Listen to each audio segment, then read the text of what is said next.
తర్వాత జనసేన 21 స్థానాలు పొందినటువంటి జనసేన 21 అసెంబ్లీ స్థానాలు, 2 పార్లమెంటు స్థానాల్లో వాళ్ళు పోటీ చేయడం జరిగింది.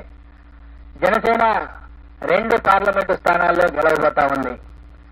అలాగే అసెంబ్లీ స్థానాల్లో పిఠాపురం నుండి పోటీ చేసినటువంటి జనసేన పార్టీ వ్యవస్థాపక అధ్యక్షుడు శ్రీ పవన్ కళ్యాణ్ గారు భారీ మెజార్టీతో గెలవబోతా ఉన్నారు. అలాగే ఆ పార్టీలో మరొక ముఖ్య నాయకుడైనటువంటి శ్రీ నాదెండ్ల మనోహర్ గారు గుంటూరు జిల్లా తెనాలి నుండి గెలవబోతా ఉన్నారు. తర్వాత తెలుగుదేశం పార్టీ విషయానికి వస్తే, తెలుగుదేశం పార్టీ అధ్యక్షులు రాష్ట్ర మాజీ ముఖ్యమంత్రి నారా చంద్రబాబు నాయుడు గారు కొత్తూరు నియోజకవర్గం నుండి భారీ మెజార్టీతో గెలవబోతా ఉన్నారు. అలాగే వారి తనయుడు మాజీ మంత్రి శ్రీ నారా లోకేష్ మంగళగిరి నుండి గెలవబోతా ఉన్నారు. అలాగే నటులు శ్రీ నందమూరి బాలకృష్ణ గారు హిందూపురం నియోజకవర్గం నుండి మంచి మెజారిటీతో గెలవబోతా ఉన్నారు.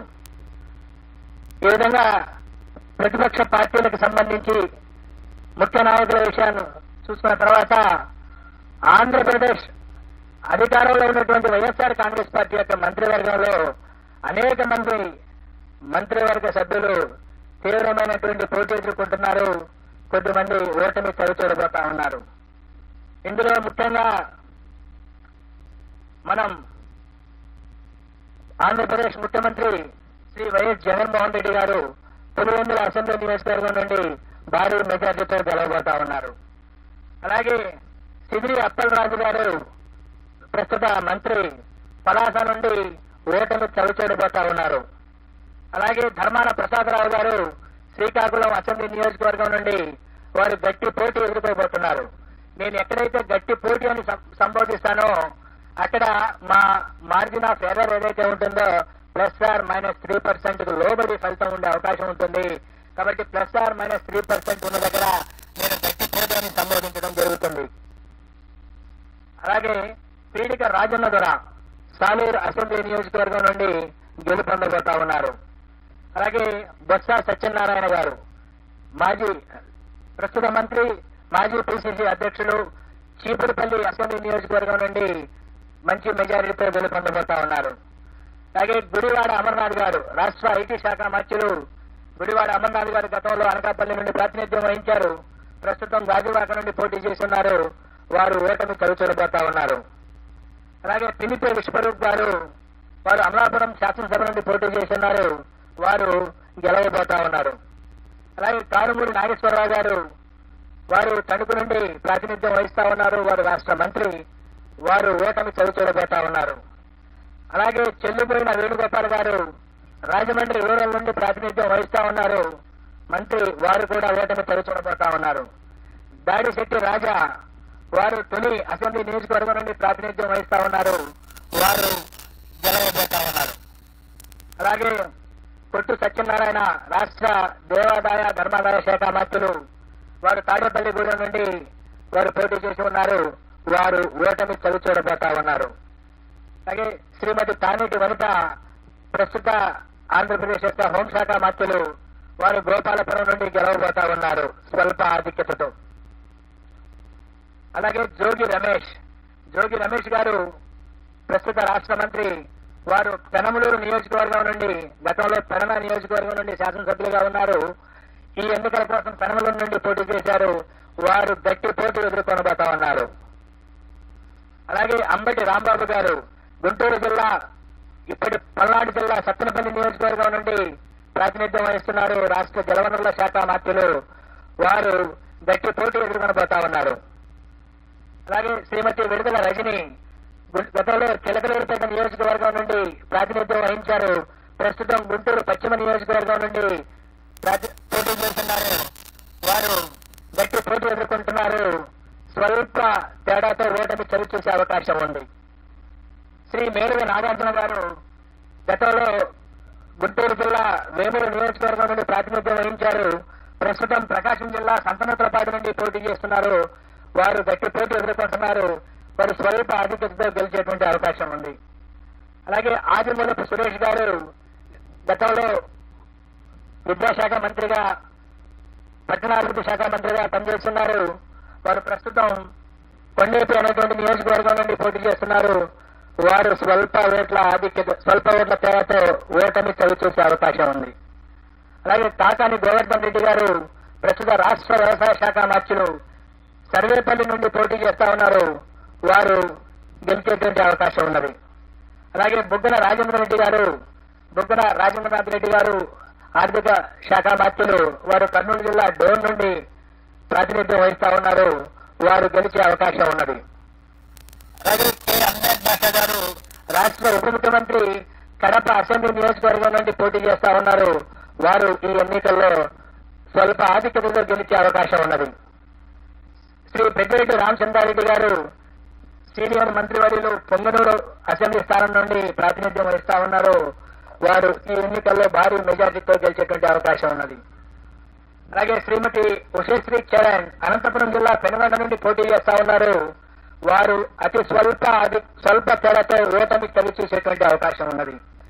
అలాగే గుమ్మనూరు జయరాం గారు వారు వైఎస్ఆర్ కాంగ్రెస్ పార్టీ వైఎస్ జగన్మోహన్ రెడ్డి గారి మంత్రివర్గంలో మంత్రిగా ఉంటూ సీట్ల సర్దుబాటులో వైఎస్ఆర్ కాంగ్రెస్ పార్టీ నుండి బయటకు వెళ్లి తెలుగుదేశం పార్టీలో చేరి అనంతపురం జిల్లా గుంతకల్లి నుండి పోటీ చేయడం జరిగింది. తెలుగుదేశం పార్టీ అభ్యర్థిగా వారు గుంతకల్లి నుండి ఓటమి చవి చూడనున్నారు.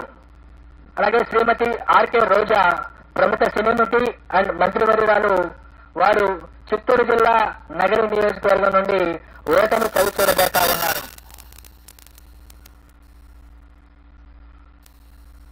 అలాగే మరికొన్ని కీలకమైనటువంటి నియోజకవర్గాల యొక్క ప్రస్తావన కూడా చేయాలి. అచ్చెన్నాయుడు గారు తెలుగుదేశం పార్టీ యొక్క రాష్ట్ర అధ్యక్షులు, ఆంధ్రప్రదేశ్ అధ్యక్షులు, వారు టెక్కలి నియోజకవర్గం నుండి స్వల్ప ఆధిక్యతతో విజయం సాధించబోతా ఉన్నారు.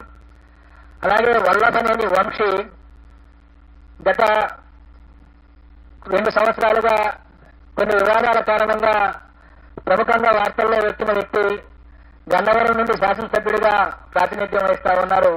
ఈసారి కూడా వల్లభనేని వంశీ గన్నవరం నుండి గెలుపొందనున్నారు. అలాగే తమ్మినేని సీతారాం గారు ఆముదాల వలస నుండి ప్రాతినిధ్యం వహిస్తా ఉన్నారు. వారు ఆంధ్రప్రదేశ్ శాసనసభ స్పీకర్ గా ఉన్నారు.